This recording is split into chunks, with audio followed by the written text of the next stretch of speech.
নমস্কার বন্ধুরা, তোমরা দেখছো এআইআর একাডেমি ইউটিউব চ্যানেল এবং আজকে আমরা পরবর্তী শিফট নিয়ে চলে এসেছি, যেটা তোমাদের এসএসসি জিডির 20 নম্বর শিফট হবে। আজকে অলরেডি তোমাদের 19টা শিফট হয়েছে, তো আজকে আমরা 20 নম্বর শিফটে চলে আসবো। আর তোমাদের অবশ্যই বলে রাখবো, তোমরা যদি চ্যানেলে নতুন হয়ে থাকো অবশ্যই চ্যানেলটা সাবস্ক্রাইব করে রাখবে এবং পাশে দেওয়া বেল আইকনটা প্রেস করে রাখবে, নোটিফিকেশন সঙ্গে সঙ্গে পেয়ে যাবে। এবং আমাদের টেলিগ্রাম চ্যানেল ডিসক্রিপশনে দেওয়া আছে, অবশ্যই তোমরা সকলে জয়েন করে যাবে, ঠিক আছে?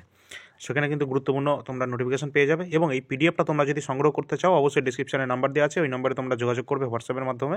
এটা তোমরা 50 টাকা দিয়ে পেয়ে যাচ্ছ। এটা কিন্তু এসএসসি জিডি লাস্ট 2024-এর যে এক্সাম হয়েছিল সেখানকার সমস্ত জিকে কোশ্চেন কিন্তু এখানে রাখা আছে, ঠিক আছে? 53টা শিফটের। তো অবশ্যই যারা যারা নিতে চাও তোমরা হোয়াটসঅ্যাপের মাধ্যমে যোগাযোগ করবে, ডিসক্রিপশনে নাম্বার দেওয়া আছে। এখান থেকে শুরু হচ্ছে প্রথম কোশ্চেন। আর অবশ্যই বলবো, জানুয়ারি থেকে ডিসেম্বর যদি কারেন্ট অ্যাফেয়ার্স কেউ নিতে চাও অবশ্যই কিন্তু তোমরা ডিসক্রিপশনে নাম্বার দেওয়া আছে, ওই নম্বরে যোগাযোগ করে নেবে কারেন্ট অ্যাফেয়ার্সের জন্য 2024। কোন ভারতীয় সঙ্গীতের জীবনী অবলম্বনে বাঁশুরি গুরু যেটা প্রমাণ চিত্রটি নির্মিত হয়েছিল, যেটা কিন্তু অবশ্যই হরিপ্রসাদ চৌরাসিয়া তিনি কিন্তু বাঁশির সাথে সম্পর্কিত। এছাড়া পান্নালাল ঘোষ তিনিও কিন্তু বাঁশির সাথে সম্পর্কিত। আর বাঁশির গুরু যদি আমরা বলি অবশ্যই কিন্তু হরিপ্রসাদ চৌরাসিয়াকে আমরা বলবো, ঠিক আছে? পরবর্তী প্রশ্ন আছে আমাদের, নিচের কোন রাজ্যটি কত্থকের সাথে যুক্ত? অবশ্যই কিন্তু উত্তরপ্রদেশ হবে আমাদের রাইট অ্যান্সার। উত্তরপ্রদেশে কিন্তু কত্থক যে লোকনৃত্য, এটা কিন্তু নর্দার্ন ইন্ডিয়া, বিশেষ করে উত্তরপ্রদেশে কিন্তু এটা বেশি ফেমাস। এবং আমরা যদি অন্যান্য ক্লাসিক্যাল ড্যান্সের কথা বলি, যেমন ভারতনাট্যম আমরা তামিলনাড়ুতে পাই, কত্থক আমরা উত্তরপ্রদেশে পাচ্ছি বা নর্দার্ন ইন্ডিয়াতে পাচ্ছি, কথাকলি এবং মোহিনীয়াট্টম এই দুটোই কিন্তু আমরা কেরালা থেকে পাচ্ছি, কুচিপুড়ি পাচ্ছি অন্ধ্রপ্রদেশ থেকে, মণিপুরি থাকছে আমাদের মণিপুর থেকে, ওড়িশি পাচ্ছি আমরা ওড়িশি থেকে, ঠিক আছে, উড়িষ্যা থেকে। এবং সাত্রিয়া যেটা কিন্তু নতুন, যেটা কিন্তু আসাম থেকে পাচ্ছি। এবং ছৌ কিন্তু আমরা তিনটে স্টেট থেকে পাচ্ছি। কোনগুলো? একটা হচ্ছে পুরুলিয়া ছৌ, যেটা আমাদের ওয়েস্ট বেঙ্গলের, সরাইকেলা ছৌ এবং ময়ূরভঞ্জ ছৌ। সরাইকেলা ছৌ যেটা ঝাড়খণ্ডে, ময়ূরভঞ্জ ছৌ যেটা উড়িষ্যায় অবস্থান করছে। তো এই তিন ধরনের ছৌ কিন্তু দেখতে পাওয়া যায়। পরবর্তী প্রশ্ন আছে, এটা কেরালার ঐতিহ্যবাহী উৎসব হিসাবে কোনটা উল্লেখযোগ্য? যেটা কিন্তু ওনাম কিন্তু অত্যন্ত গুরুত্বপূর্ণ একটা ফেস্টিভ্যাল, যেটা কিন্তু কেরালায় পালন করা হয়ে থাকে, ঠিক আছে?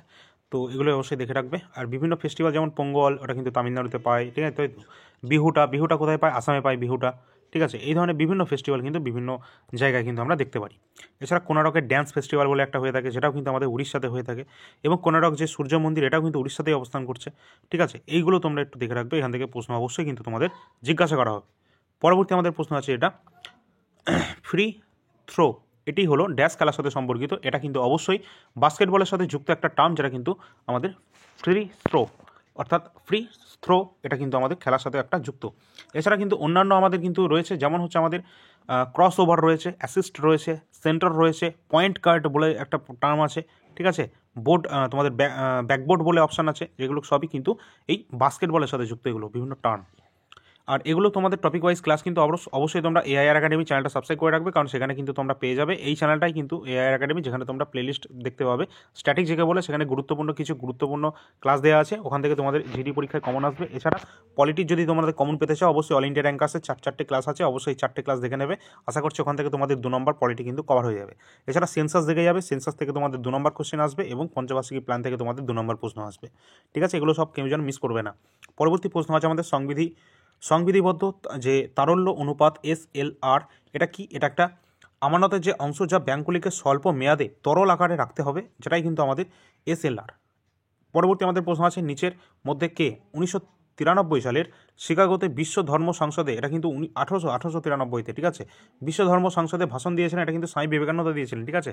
তো এখানে গুরুত্বপূর্ণ এই কোশ্চেনটা, স্বামী বিবেকানন্দ কিন্তু শিকাগোতে ভাষণ দিয়েছিলেন 1893-তে। এবং তারই জন্মদিন উপলক্ষে কিন্তু আমরা 12ই জানুয়ারি কী পালন করি? ন্যাশনাল ইউথ ডে কিন্তু পালন করে থাকি। পরবর্তী আমরা প্রশ্ন দেখব, শ্রীলঙ্কা থেকে পক প্রণালী দ্বারা গঠিত একটি সংকীর্ণ চ্যানেল যেটা ভারত থেকে ড্যাশকে বিচ্ছিন্ন করছে। অবশ্যই মান্নার উপসাগর দ্বারা কিন্তু আমাদের এই শ্রীলঙ্কার সাথে আমাদের ভারত কিন্তু এখানে কিন্তু বিচ্ছিন্ন হয়েছে। এছাড়া পক প্রণালী দ্বারাও কিন্তু এটা বিচ্ছিন্ন হয়েছে, তোমাদের এটা বলা যায়। পরবর্তী আমাদের যে প্রশ্নটা আছে, নিচের মধ্যে কে চন্দ্রগুপ্তের স্ত্রী? অবশ্যই কিন্তু কুমার দেবী ছিলেন কিন্তু চন্দ্রগুপ্তের স্ত্রী। পরবর্তী প্রশ্ন দেখব এবং অবশ্যই বলবো টেলিগ্রাম চ্যানেলে তোমরা কিন্তু যুক্ত হয়ে যাবে, সেখানে গুরুত্বপূর্ণ পিডিএফ এবং গুরুত্বপূর্ণ কোশ্চেন অ্যান্সারগুলো তোমরা কিন্তু ওখানে পেয়ে যাবে। এছাড়া গুরুত্বপূর্ণ নোটিফিকেশন পাবলিশ হলে সেখানে সবার আগে তোমরা পেয়ে যাবে। আমাদের এখানে পরবর্তী প্রশ্ন আছে, কত সালে ভারত তৃতীয় এশিয়ান গেমসের আয়োজন করেছিল? ভারত যে এশিয়ান গেমসের আয়োজন করছে এটা পরীক্ষায় কিন্তু অবশ্যই জিজ্ঞাসা করা হবে, কারণ প্রথম যে এশিয়ান গেমসটা হচ্ছে এটা 1951-তে হয়েছিল। কোথায় হয়েছিল? নিউ দিল্লিতে হয়েছিল 1951 সালে প্রথম এশিয়ান গেমস। এবং দ্বিতীয় এশিয়ান গেমসও কিন্তু আমাদের ভারত হোস্ট করছে, যেটা কিন্তু 1982 সালে হয়েছিল।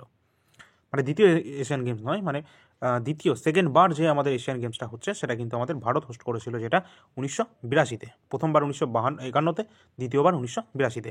এবং তোমাদের যেটা পরীক্ষায় জিজ্ঞাসা আবার করা হবে, যেটা 2026 সালে যে এশিয়ান গেমস সেটা কোথায় অনুষ্ঠিত হবে, অবশ্যই কিন্তু আইচি নাগোয়াতে হবে, জাপানের। কোথায়? জাপানের আইচি নাগোয়াতে কিন্তু হবে এশিয়ান গেমস নেক্সট তোমাদের 2026-এ। তো এই সমস্ত কোশ্চেনগুলো তোমাদের কিন্তু অবশ্যই দেখে রাখতে হবে, এখান থেকে প্রশ্ন তোমাদের অবশ্যই জিজ্ঞাসা করা হবে। আর এখানে কিন্তু তোমরা জানুয়ারি থেকে ডিসেম্বর সম্পূর্ণ কারেন্ট অ্যাফেয়ার্সটা যদি বাই করতে চাও তো অবশ্যই ডিসক্রিপশনে নাম্বার দেওয়া আছে, ওই নম্বরে যোগাযোগ করবে। এখান থেকে কিন্তু 90% অবশ্যই কমন আসবে এসএসসি জিডি 2025-এও এবং অন্যান্য এক্সামে। যেমন তোমাদের এএলপি টেকনিশিয়ান আরপিএফ এসআই এক্সামে কিন্তু 2024 এসছে, যেমন তোমাদের এসএসসি সিজিএল সিএইচএসএল এমটিএস এবং সিপিও এবং ফেজ যে সমস্ত এক্সামগুলো হয়েছে সমস্ত এক্সামে কিন্তু 90% কমন এসছে তোমাদের এই কারেন্ট অ্যাফেয়ার্স জানুয়ারি থেকে ডিসেম্বর 2024 এই আমাদের এই পিডিএফটি থেকে। এখানে প্রতিটি মাসের কিন্তু টপ 100 টাকা আছে এবং তোমাদেরকে আমি চেষ্টা করছি যে সম্পূর্ণ 2024-এর একটা জিস্টও প্রোভাইড করে দেবো এই তোমাদের 80 টাকার মধ্যে। তো অবশ্যই যারা যারা নিতে ইচ্ছুক তোমরা কিন্তু এই ডিসক্রিপশনে নাম্বার দেওয়া আছে, ওই নম্বরে যোগাযোগ করে নেবে সম্পূর্ণটা কিন্তু। আর এখানে যে কোশ্চেনটা দেখতে পাচ্ছ এই কোশ্চেনটা তোমাদের অলরেডি চলে এসেছে। কোথায় এসছে? আরপিএফ এসআই 2024-এ এসছে এটা। তো এই সমস্ত প্রশ্ন কিন্তু গুরুত্বপূর্ণ, এখানে প্রতিটা কোশ্চেন লাইন কিন্তু এখানে ইম্পর্টেন্ট, কারণ এখানে টপ 100 রাখা আছে। এছাড়া আমি চেষ্টা করছি একটা তোমাদের জিস্ট হিসাবে একটা প্রোভাইড করে দেওয়ার, যেখান থেকে তোমাদের ম্যাক্সিমাম কোশ্চেন কিন্তু ওখান থেকে আরও বেশি সংখ্যক কিন্তু কমন চলে আসবে, ঠিক আছে? তো অবশ্যই এই নম্বরে তোমরা যোগাযোগ করবে, 9593142593 এই নম্বরে যোগাযোগ করে নেবে, ডিসক্রিপশনের নাম্বার দেওয়া আছে, হোয়াটসঅ্যাপের মাধ্যমে যোগাযোগ করবে। এই সম্পূর্ণ পিডিএফটা তোমরা কিন্তু 80 টাকায় পেয়ে যাবে, ঠিক আছে? চলো। আর এটা হচ্ছে তোমাদের NTPC previous year GK question. তোমরা যদি এনটিপিসি ফর্ম ফিল আপ করে থাকো অবশ্যই তোমরা এটা দেখতে পারো, কারণ এখান থেকে তোমাদের 90% না, তোমাদের মিনিমাম 50 থেকে 60% অবশ্যই এখান থেকে কোশ্চেন কমন আসবে, কারণ আরপিএফ এসআই তো এই NTPC previous year GK question থেকে কমন এসছে। সুতরাং এনটিপিসির এক্সামও কিন্তু এখানে কমন আসবে, ঠিক আছে? কারণ এটা NTPC previous year GK question, যেখানে 133টা শিফটের 5000+ কোশ্চেন দেওয়া আছে। লাস্ট এক্সাম হয়েছিল 2020-21 তার, ঠিক আছে? এখানে 300+ কিন্তু পেজ সংখ্যা আছে, দুটো পার্টে কিন্তু প্রোভাইড করা আছে এই পিডিএফটা, ঠিক আছে? যারা নেবে 99 টাকা পে করে সম্পূর্ণ পিডিএফটা নিতে পারবে, ডিসক্রিপশনে নাম্বারটা দেওয়া আছে, অবশ্যই যোগাযোগ করে নেবে। আর তোমরা যদি এনটিপিসি প্রিভিয়াস ইয়ার জিকে কোশ্চেনের সলিউশন পেতে চাও অবশ্যই অল ইন্ডিয়া র্যাঙ্কার্স ইউটিউব চ্যানেলটা ফলো করবে, ওখানে কিন্তু সলিউশন করে দেওয়া হচ্ছে। এবং পরবর্তী আমাদের এখানে কোশ্চেন আছে ভারতীয় সংবিধানের অনুচ্ছেদ 51A, এটা কিসের সাথে সম্পর্কিত এটা তোমরা জানো? 51A যে আই নাম্বার, যেটা কিন্তু আমাদের কোনটির সাথে সম্পর্কিত? এটা কিন্তু সরকারি সম্পত্তির রক্ষা এবং সংহিতা পরিহার, এটা তার সাথে কিন্তু সম্পর্কিত। এবং 51A এটা কী আছে? এখানে কিন্তু আমাদের যে ফান্ডামেন্টাল যে ডিউটিটা সেটা কিন্তু অ্যাড করা হচ্ছে। এখানে কততম অ্যামেন্ডমেন্ট অ্যাক্টের মাধ্যমে যুক্ত করা হচ্ছে? যেটা 42তম অ্যামেন্ডমেন্ট অ্যাক্টের মাধ্যমে যুক্ত করা হচ্ছে। এখানে তোমাদের 1976 সালে কিন্তু এটা করা হয়েছিল, ঠিক আছে? তো এই কোশ্চেনগুলো তোমাদের অবশ্যই জিজ্ঞাসা করা হবে। বর্তমানে মৌলিক কর্তব্য সংখ্যা কতগুলো? 11টা কিন্তু বর্তমান মৌলিক কর্তব্য রয়েছে। এবং মৌলিক কর্তব্য এটা কোন দেশের সংবিধান থেকে নেওয়া হয়েছে? এটা কিন্তু রাশিয়ার সংবিধান থেকে নেওয়া হয়েছিল, ঠিক আছে? এবং 86তম একটা অ্যামেন্ডমেন্ট করা হয়েছিল 2002 সালে, সেখানে কিন্তু বলা হয়েছিল 6 থেকে 14 বছর বয়সীদের যে বাধ্যতামূলক শিক্ষার কথা বলা আছে, ঠিক আছে? এই কোশ্চেনগুলো তোমাদের জিজ্ঞাসা করা হয় যেটা, হ্যাঁ। আর এখানে কিন্তু আরেকটা জিনিস মুখস্থ রাখবে, যেটা কিন্তু এই মৌলিক কর্তব্যটা যেটা, সেটা কিন্তু কোন কমিটির সুপারিশে এটা কিন্তু তোমাদের গঠন করা হচ্ছে? এটা কিন্তু তোমাদের শরণ সিং কমিটির সুপারিশে এটা কিন্তু তৈরি করা হয়েছিল, ঠিক আছে? শরণ সিং কমিটি। তো এই কোশ্চেনগুলো অবশ্যই তোমাদের বারবার পরীক্ষায় আসে, ওই জন্য আমি একটু বলে দিলাম তোমাদের সামনে পরীক্ষা আছে, ভালো করে কোশ্চেনগুলো একটু দেখে রাখবে, এখান থেকে প্রশ্ন অবশ্যই জিজ্ঞাসা করা হবে। পরবর্তী আমাদের প্রশ্ন আছে যেটা ভারতনাট্যমের জন্য 2009 সালে পদ্মভূষণ জয়ী দম্পতি হলেন কে? অবশ্যই কিন্তু ভান্নাদিল পুটিয়াভেটিল ধনঞ্জয় এবং শান্তা ধনঞ্জয় জানান। তো অবশ্যই এই দুজন ব্যক্তি যারা কিন্তু দম্পতি এবং তারা কিন্তু 2009 সালে পদ্মভূষণে জয়ী হয়েছিলেন। পরবর্তী আমাদের প্রশ্ন আছে যে ক্রিকেটের সাথে সম্পর্কিত নয় কোনটা? অবশ্যই ড্রিবলিং, কিন্তু এটা কিন্তু শুধুমাত্র তোমাদের ক্রিকেটের সাথে সম্পর্কিত, এটা কিন্তু নয়, ঠিক আছে? রান কিন্তু অবশ্যই আমাদের ক্রিকেটের সাথে সম্পর্কিত। পরবর্তী আমাদের প্রশ্ন আছে ভারতের নিচের কোনটি পঞ্চবার্ষিকী পরিকল্পনার লক্ষ্যমাত্রা বৃদ্ধি পেয়েছে? অবশ্যই কিন্তু অষ্টম পঞ্চবার্ষিকী পরিকল্পনা কিন্তু লক্ষ্যমাত্রা বৃদ্ধি পেয়েছিল, যেটা কত সালের মধ্যে কত সালে হয়েছিল? 1992 থেকে 1997 সালের মধ্যে হয়েছিল অষ্টম পঞ্চবার্ষিকী পরিকল্পনা। এগুলো কিন্তু অবশ্যই দেখে রাখতে হবে। পঞ্চবার্ষিকী পরিকল্পনা তোমাদের কিন্তু ম্যাক্সিমাম 1 থেকে 2 কোশ্চেন অবশ্যই আসবে, যেমনটা তোমাদের সেন্সাস থেকে আসবে 1 থেকে 2 কোশ্চেন, এবং পলিটি থেকেও কিন্তু 1 থেকে 2 কোশ্চেন আসবে, ঠিক আছে? পরবর্তী আমাদের যে প্রশ্নটা আছে ভারতের সুপ্রিম কোর্টের বিচারপতিদের বেতন ড্যাশ দ্বারা নির্ধারণ হয়ে থাকে? অবশ্যই ভারতের সংসদ দ্বারা কিন্তু নির্ধারণ হয়ে থাকে সুপ্রিম কোর্টের বিচারপতির বেতন কত হবে না হবে, ঠিক আছে? আর পলিটি থেকে কিন্তু তোমাদের দুটো কোশ্চেন আসছে, ঠিক আছে? অবশ্যই কিন্তু এই 3-4টে ক্লাস নিয়েছিলাম অল ইন্ডিয়া র্যাঙ্কার্স ইউটিউব চ্যানেলে, তোমাদের সেই ক্লাসগুলো কিন্তু অবশ্যই দেখে রাখবে, ওখান থেকে তোমাদের ম্যাক্সিমামটা কভার হয়ে যাবে, ওখান থেকে কমন পেয়ে যাবে। এখানে অবশ্যই দেখে রাখবে যে সুপ্রিম কোর্টের কিন্তু তোমাদের নতুন কিন্তু চিফ জাস্টিস নিযুক্ত হয়েছেন, ঠিক আছে? তার নাম কি? তিনি কিন্তু নিযুক্ত হয়েছেন 51তম। তো chief justice of India current রয়েছেন সঞ্জীব খান্না, সঞ্জীব খান্না। এর আগে কে ছিল? ডিওয়াই চন্দ্রচূড় ছিলেন। তো সঞ্জীব খান্না তিনি কিন্তু 6 মাসের জন্য নিযুক্ত হয়েছেন। তো অবশ্যই সঞ্জীব খান্না আমাদের রাইট অ্যান্সার হবে। তিনি কিন্তু 51তম চিফ জাস্টিস পদে রয়েছেন। পরবর্তী আমাদের প্রশ্ন রয়েছে, ভারত এবং আফগানিস্তানের মধ্যে স্থলসীমা ভাগ করছে এটা কত কিলোমিটার? এটা কিন্তু 106 কিলোমিটার কিন্তু ভারতের সাথে আফগানিস্তানের স্থলসীমানা বিভক্ত রয়েছে, এবং সবথেকে বেশি আমাদের স্থলসীমাটা রয়েছে কোন দেশের সাথে? বাংলাদেশের সাথে, যেটা 4096 কিলোমিটারের কাছাকাছি। এবং এখানে দেখে রাখবে যে ভারতের সাথে আফগানিস্তানের যে লাইনটা রয়েছে, এই লাইনটার নাম কি? অবশ্যই কিন্তু ডুরান্ট লাইন, ভারত এবং আফগানিস্তানের মধ্যে। যেমন ভারত পাকিস্তানের মধ্যে রয়েছে আমাদের রেড ক্লিফ লাইন 24 নম্বর অক্ষরেখা, তাই তো? ঠিক সেই রকম আমাদের যেমন পাকিস্তান তোমাদের চীনের সাথে রয়েছে ম্যাকমোহন লাইন, ঠিক সেইভাবে কিন্তু আফগানিস্তানের সাথে আমাদের ভারতের রয়েছে ডুরান্ট লাইন। পরবর্তী আমাদের প্রশ্ন হচ্ছে, সেন্ট্রাল ব্যাংকিং অ্যাওয়ার্ডস 2023 এটা কাকে 2023 সালের জন্য গভর্নর অফ দ্য ইয়ার মনোনীত করা হয়েছে, যেটা কিন্তু শক্তিকান্ত দাস। ঠিক আছে, তো শক্তিকান্ত দাস তিনি কিন্তু এটা কে ছিলেন? এটা কিন্তু এই কোশ্চেনটা কিন্তু আবারও আসতে পারে। ঠিক আছে, আবারও তোমাদের 2025-এর এক্সামে তোমরা দেখতে হবে এই কোশ্চেনটা, কারণ 2023-এর গভর্নর অফ দ্য ইয়ার ছিলেন আমাদের শক্তিকান্ত দাস, যিনি কিন্তু রিজার্ভ ব্যাংকের গভর্নর ছিলেন সেই সময়। কিন্তু বর্তমানে কিন্তু রিজার্ভ ব্যাংকের গভর্নর চেঞ্জ হয়েছে, যার নাম হচ্ছে সঞ্জয় মালহোত্রা। সঞ্জয় মালহোত্রা কিন্তু কারেন্ট গভর্নর রয়েছেন রিজার্ভ ব্যাংক অফ ইন্ডিয়া। আর রিজার্ভ ব্যাংক অফ ইন্ডিয়া প্রতিষ্ঠা হচ্ছে কত সালে? 1935-এ কিন্তু এটা প্রতিষ্ঠা হচ্ছে। এটার কিন্তু জাতীয়করণ হচ্ছে কত সালে? 1949 সালে কিন্তু এটা জাতীয়করণ হয়ে যাচ্ছে। এবং এটা হেডকোয়ার্টার কোথায় অবস্থান করছে? এটা কিন্তু মুম্বাইতে কিন্তু এর হেডকোয়ার্টার অবস্থান করছে। তো এই কোশ্চেনগুলো সমস্তগুলো কিন্তু ইম্পর্টেন্ট, অবশ্যই তোমরা একটু দেখে রাখবে। পরবর্তী প্রশ্ন আছে আমাদের, আধুনিক ব্যাংক রেট কমে গেলে ড্যাশ টাকা সরবরাহ কমে যায়। এটা কিন্তু বৃদ্ধির যে টাকা সেটা সরবরাহ করা যায়, ঠিক আছে, বৃদ্ধি করা যায় আর কি। পরবর্তী আমাদের প্রশ্ন আছে, আধুনিক পর্যায় সারণী অনুসারে হিলিয়ামের পারমাণবিক যে সংখ্যা বা পরমাণু ক্রমাঙ্ক যেটাকে বলে থাকি, সেটা কিন্তু আমাদের 2, ঠিক আছে। আর নাইট্রোজেন যেমন আছে, ঠিক আছে, হাইড্রোজেন যেমন আছে, হিলিয়াম, ঠিক আছে, যেমন তোমাদের হচ্ছে হিলিয়ামের এখানে আছে 2, ঠিক আছে। আর হাইড্রোজেনে কত? হাইড্রোজেনে কিন্তু 1, ঠিক আছে।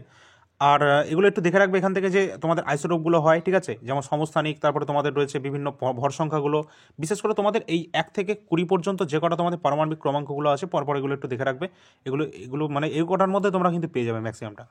পরবর্তী আমাদের প্রশ্ন আছে, যেটা 2023 সালে জুন পর্যন্ত বহু ভাষিক ইন্ডিয়া লিগ্যাল অ্যাপ চালু করেছে আইনি হেল্পলাইন, বা যা নাগরিকদের কাছে তাদের বাড়ি থেকে আইনি সহায়তা পাওয়ার জন্য অ্যাক্সেসযোগ্য, যেটা কিন্তু বিচারপতি এটা 2023-এ কিন্তু চালু করেছিলেন। তার নাম হচ্ছে কি? MN ভেঙ্কটাচালিয়া, ঠিক আছে। তো তিনি কিন্তু এটা চালু করে দিয়েছিলেন। পরবর্তী প্রশ্ন আছে, প্রধানমন্ত্রী শ্রী নরেন্দ্র মোদী সভাপতিত্বে অর্থনৈতিক বিষয় সংক্রান্ত মন্ত্রিসভার কমিটি 2023 সালে একটি কেন্দ্রীয় সেক্টর স্কিম এবং প্রধানমন্ত্রী বিশ্বকর্মা অনুমোদন করেছে, এটা যোজনার মধ্যে পড়ছে, যার আর্থিক ব্যয় ছিল 13,000 কোটি টাকা। এটা কোন বছরের জন্য, কত বছরের জন্য? এটা কিন্তু 5 বছরের জন্য। কোশ্চেনটা কিন্তু আবারও জিজ্ঞাসা করা হবে, এই কোশ্চেনটা ইম্পর্টেন্ট আছে তোমাদের আপকামিং যে এক্সাম হচ্ছে তোমাদের 5ই ফেব্রুয়ারি থেকে। তো এই কোশ্চেনটা কিন্তু আবারও কিন্তু গুরুত্বপূর্ণ হচ্ছে এটা। তো অবশ্যই কিন্তু এটা দেখে রাখবে, এই কোশ্চেনগুলো তোমাদের জিজ্ঞাসা করা হবে, গুরুত্বপূর্ণ কোশ্চেন। আজকের এই কটা ছিল। পরবর্তী শিফট নিয়ে আলোচনা করবো 21 নম্বর শিফট। একটু চ্যানেলটা সাবস্ক্রাইব করে রেখো, পরবর্তী শিফটগুলো তাড়াতাড়ি চলে আসবে। তোমাদের এক্সাম খুব বেশি দেরি নেই, ঠিক আছে। অবশ্যই তোমরা যদি এই পিডিএফটা বাই করতে চাও, এটা কিন্তু 50 টাকা দিয়ে সম্পূর্ণ পিডিএফটা বাই করতে পারবে। এবং কারেন্ট অ্যাফেয়ার্স জানুয়ারি থেকে ডিসেম্বর 2024 সম্পূর্ণ পিডিএফটা তোমরা কিন্তু 80 টাকায় পেয়ে যাবে, ঠিক আছে। ওখানে কিন্তু ভালো মাত্রায় কারেন্ট অ্যাফেয়ার্স তোমাদের জিজ্ঞাসা করা হয়, আর সেই সমস্ত কিছু তোমরা 90% কিন্তু কমন চলে আসবে আমাদের পিডিএফ থেকে।